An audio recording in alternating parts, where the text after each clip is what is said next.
It's Young People's Week on Card Sharks. And they can win a trip to Hawaii if they play their cards right. And now, the host of Card Sharks, Bill Rafferty. Whoa. Thank you. Thank you very much. Thank you, Bob Hilton. Thank you, everybody. Welcome to Card Sharks. And, of course, we've got lots of exciting prizes to give away. It's Young People's Week. We've got little things just geared for them. CD players, all sorts of goodies. And, of course, if they get to it right after the money cards, there's a special trip to Hawaii. And that is just fabulous. Let's get started right now by meeting our lovely dealers. Here they come. Susanna Williams and Lacey Pemberton. Yes, indeed.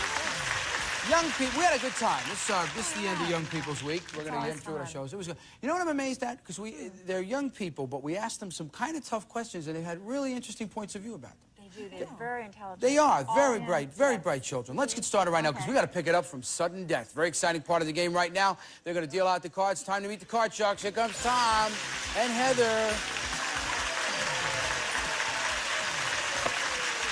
Hello, Thomas. Hello. Handsome guy that you are. Introduce yourself, sir. Okay, my name is Thomas Walters. I go to Pasadena Christian School. I'm in the 7th grade and I'm 12. I enjoy playing classical music on the violin as well as baseball and basketball. Good for you. Good for you. That sounds like you got a busy day in your schedule, Yeah. sir. And here is the lovely Heather, ladies and gentlemen. Hi, Heather.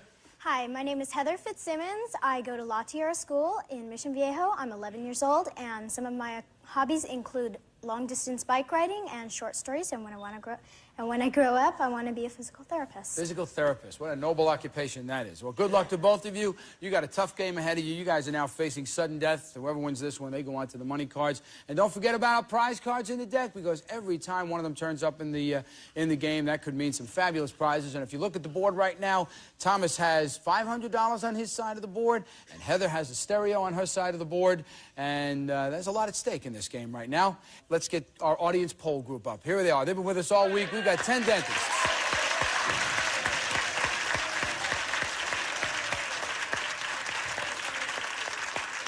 Nice-looking folks that they are. We've been having a lot of fun with them all week. We've been teasing them. We've been giving them a hard time. And I don't know if I'll have another chance to thank them. But let's give them a nice round of applause. They're just terrific. Thank you so much, folks. All right, Heather, this is it.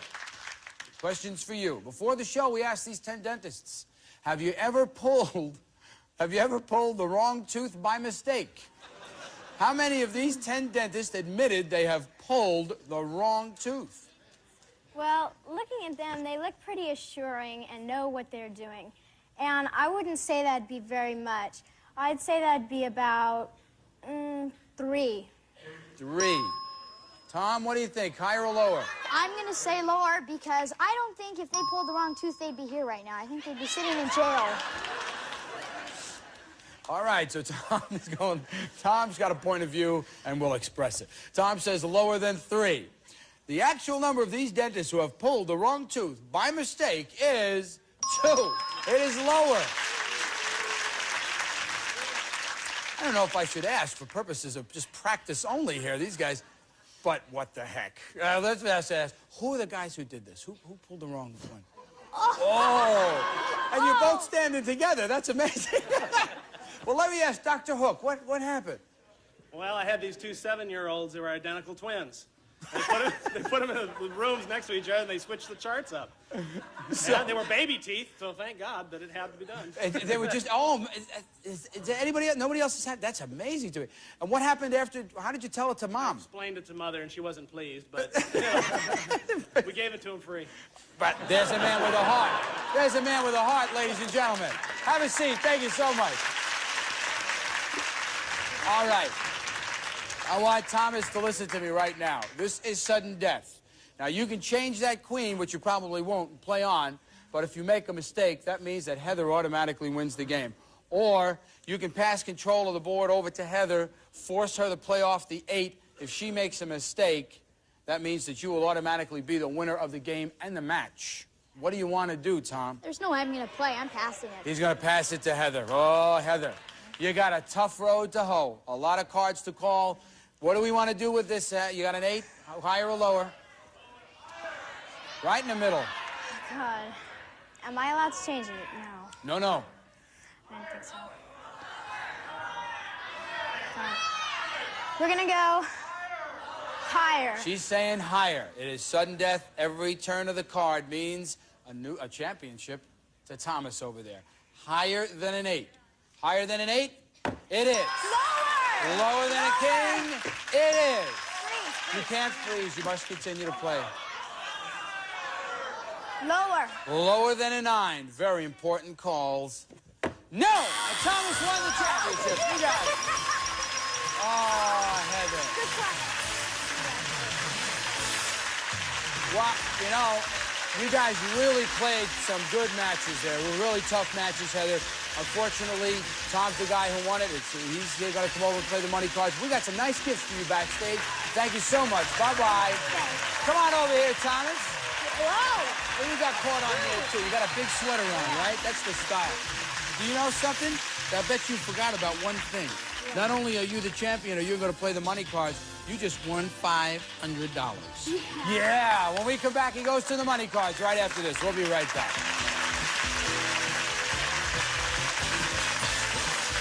Right. Well, here we are right now. We are back, and it is fun time. Thomas's dad has joined him because he's going to help him play the money cards. And Thomas knows how to play those money cards. But in addition to all the money he can win, we have added a joker to the deck. And anytime it turns up in the money cards, they're going to have a chance of winning that fabulous trip to Hawaii.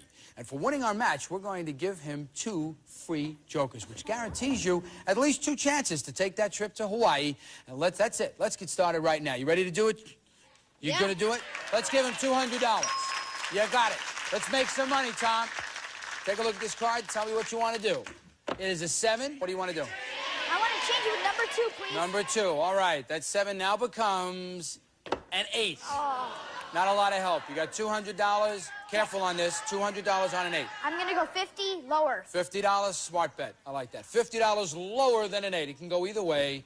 But there's a 3. $250 on a 3. Come on, Tom. Can I bet it all higher? I'd like to do it. Okay, I'm going to bet 200 higher. 200 higher than a 3. You got it. $450 on a jack. Okay, I'm going to go 300 lower. $300. $300 lower than a jack. It is a 9. Way to go, Tom. You're making money now. All right. You got $750. I'm going to give you $400 more. Uh-huh. You have $1,150, and you're working on a 9. What do you want to do? I'd like to change that card with number 1, please. Good for you. All right, let's just get a good card up here. That 9 now becomes an 8. Oh. Boy, oh boy, careful. Think $1,150 on an 8. I'm going to go 50 higher. 50 higher, right in the middle. It can go either way. $50 higher than an 8. It is a jack. Calling some good stuff here, Tom. $1,200 on a jack. I'm going to go 500 lower. 500 lower than a jack? It is. All of it. All of it. All of it higher. All of it. All of it higher. You know how much that is? All of it. $1,700. Yeah. You don't care. I'll take it. All right, all of it. All of it. Higher than a 2. It is. Yeah. All right. Take a breath here. You got I'm going to change that $3,400. with number 3. All right, you got $3,400. You know now that you have to wager at least $1,700 on this card. It is a 6. 1,700 higher. All right, going to stick with the odds here. $1,700 higher than a 6. I hope it is there. A couple of cards to beat you here. Is it there? It is! Way to go, Dad. Helped him through it. Tom, good call. $5,600, sir. And here is Lacey right here with your 2 jokers. And this entitles you at a chance to win that fabulous trip to Hawaii that Bob Hilton is going to tell you about. All right, it's a 1-week vacation for 4 in Kona, Hawaii, featuring United Vacations round-trip air transportation, rental car, tote bags, and lake greeting. Furnished by United Vacations. And you'll stay at the Hotel King Kamehameha, rich in Hawaiian history, ideally situated in the heart of quaint seaside village of Kailua on the Kona coast, where tennis, jacuzzi, luau's, deep-sea fishing, and much, much more await you. A vacation package worth $5,000. A lot of money. A lot of money at stake on this one. You already got $5,600 in the pocket. In front of you are 7 numbered cards. Behind one of them is a trip to Hawaii worth $5,000. Find it with the jokers. Put them anywhere you want. Go ahead. Turn out. He's picking 5. And he's picking 2. A lot of thought went into this on Thomas's part. He was nervous about it. He didn't know. Why did you pick 2? I mean, it's just gut feeling, double Just gut a feeling. gut feeling. Yep. All right, I want to see if your gut's got the right feeling, because I want to see Hawaii here. I hope. No. All right, so both these numbers just whim. Just hoping that Hawaii.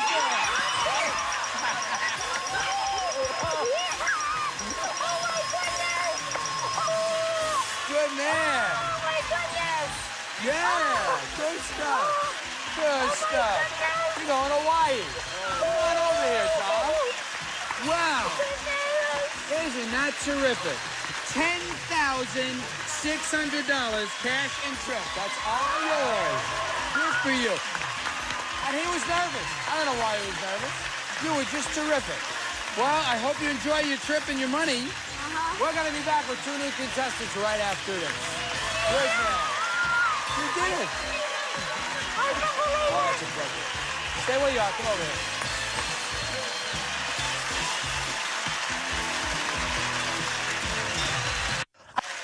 Well, has it calmed down? Almost. Listen, before I bring on my contestants, I just want to say we're going to get rid of, well, we're not going to get rid of, she's going on to some new stuff. Sean Shea, our station manager, our station director, is leaving us today. She's stage manager, director, and brought on the Magical Bears one night. If you were ever here, you knew what a wonderful person that was. All right, we're going to see Sean. Good luck to you. Come on out. Let's bring our contestants out right now. Hello, Amy. Hi. Hello, Zach. Hi. Amy, introduce yourself. I'm Amy Chance. I'm 11 years old and a 6th grader at Village Christian School. And when I grew up, I liked to be a lawyer. You would? Yes. Boy, a lot of ladies like to be lawyers. Isn't that amazing? Hello, Zach. Introduce yourself, sir. Hi, my name is Zach Carlson, and I'm a 6th grader at Montecito Union School. I enjoy collecting comic books, and I have a pet salamander named Chucky. You have a pet salamander named Chucky. Okay. Yeah. Well, you guys cut the cards backstage. I know that. Good luck to both of you. And who's dealing them out? Lacey's already dealt out the cards for game number 1. Don't forget about the prize cards in the deck. And you guys are lucky indeed, because in today's game, we have a sailboat. That's waiting for you. Are you ready to do it? Yeah. Well, this is our first question, and this is an educated guess. And for this, I would like you to meet, I feel like Fred McMurray, my 3 sons. Come on out here, fellas. Here they come. Come on, guys. Oh, wait a minute. We'll hold. We got 1, we got 2. What do we got? Oh, here it is. Here's a 3rd over here. Now, I'm going to ask you a very simple question. What is the total of their combined ages? In other words, how old is Ian? How old is Dylan? How old is Brian? And if you add it up, what number are you going to get? Amy, what do you think?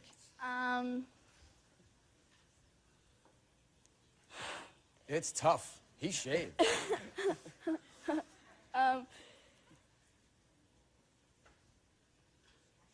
Okay. 26. 26? Zach, you think it's higher or lower? I think it's higher. I have a number in mind, but I definitely think it's higher. You think it's higher, huh? Yeah. Okay. The actual total of my son's ages is 34. It is higher. Yeah, you were right. Were you going to say that? Yes. He was going to say 34. All right, fellas, go upstage. Don't forget to get your check from Mr. Goodson. Thank you, fellas. Go ahead. Thank you very much. Okay. I love the boys. They're wonderful. Okay. All right, Zach, let's take a look over here at your base card and tell me what you want to do. You got a 6. Ooh, I'd like to change that You card. can change it. That 6 now becomes a 5. Higher. Higher than a 5, it is a 9. Ooh, lower. Lower than a 9, it is a king. So that didn't happen too good for you. You got to go all the way back to that 5, which means Amy gets a free shot from this. An ace. Lower. Lower than an ace. It is a 7. Higher. Higher than a 7, she says. It's an 8. Lower. You're going to go for it. It's a free shot. She's going to take a chance right here. Lower than an 8, Amy? It is a 9. You know, you had a straight working 7, 8, and 9. Those weren't bad cards. Anyway, we'll be right back with more Card Sharks right after this. You were going to say 34?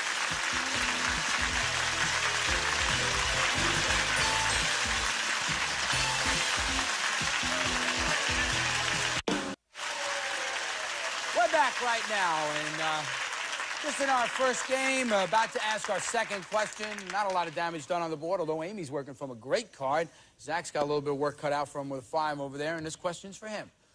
Zach, we surveyed 100 women who are millionaires, and we asked them, right now, are you wearing a diamond somewhere on your body? How many women millionaires said they were wearing a diamond?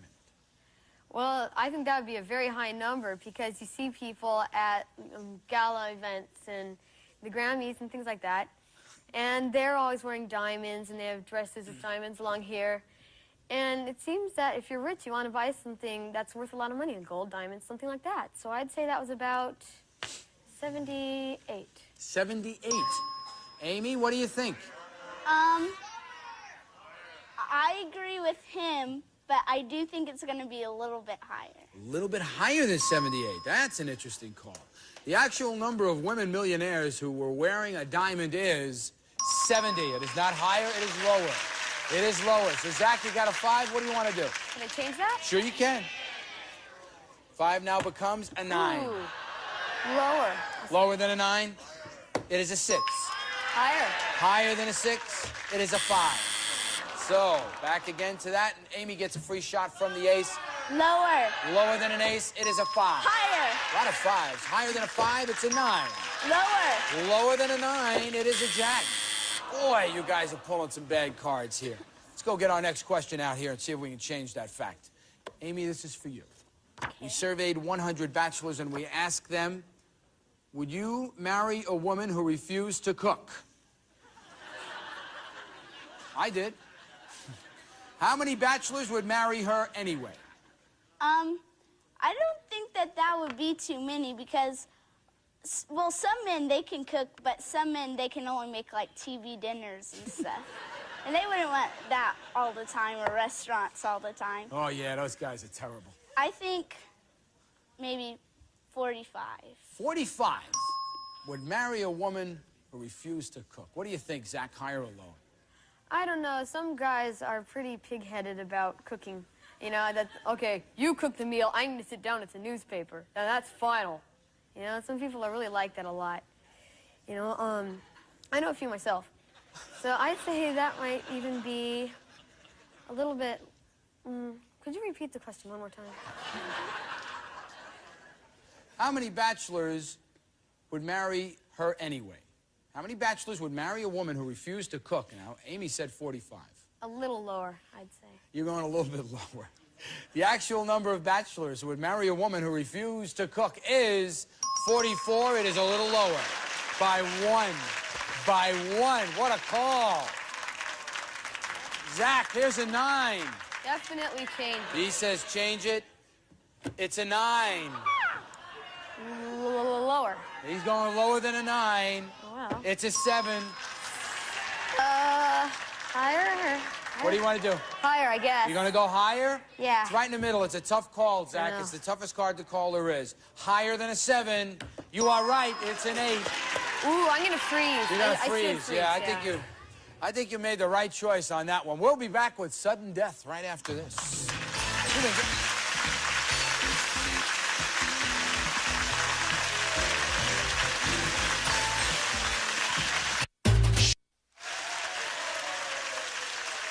We're back, everybody. We just don't have enough time to continue. We're going to have to pick it up with these two guys when we do our next Young People's Week. But Amy was moaning you lost that one by 1, didn't you? Yes. Yeah, but that was it. The call was lower, and it came in at lower, and that's how the game is played. And you're going to have to sit and kind of, when you get home, and kind of work your numbers out in your head how you want to do this. Because both of you got a tough position to play from. I mean, you guys got some problems. Was it as bad as you thought, Zach? Did you have any problems here today? No. No? You did good. But I'm amazed at how well composed these kids are when they come out. Here's Lacey and Susanna. Bob Hilton's on the microphone. My name is Bill Rafferty. We want to say again, bye-bye, Sean. We'll see you on the next show. We'll see you next time right here on Card Sharks. Bye-bye.